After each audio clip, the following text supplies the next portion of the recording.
Well, the Super Bowl is approaching and fans are gearing up for the big game with family and friends. But with food prices on the rise, hosting is becoming an expensive proposition. ABC's Morgan Norwood shares what we need to know before hitting the grocery store.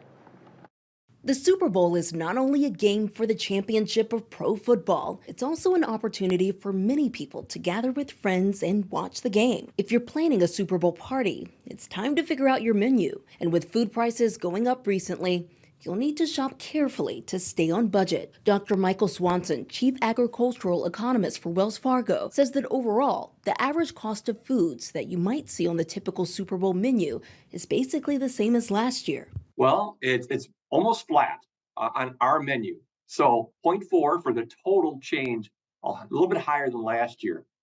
But that will, of course, will be met with disbelief by anybody who's out there spending because they don't have our menu. And they'll say, that can't be true.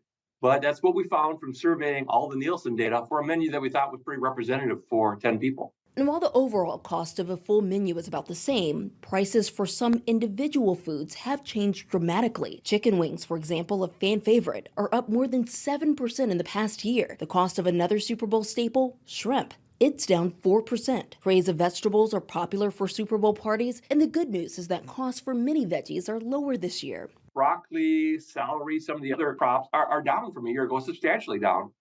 And so that's a real benefit, especially if you want to eat healthy. But not all vegetable costs are down. Prices for cherry tomatoes, red bell peppers, and avocados are way up since last year. So if you're planning a trip to the supermarket to shop for your Super Bowl bash, check out what promotions local stores may be running to help you save money. One of the things is no supermarket offers the same promotions on everything. And the advantage today versus, say, a few years ago is you can scan those prices on their website very quickly. And so if you have your menu, you might want to play one against the other, look for where the promotions are. Morgan Norwood, ABC News, New York.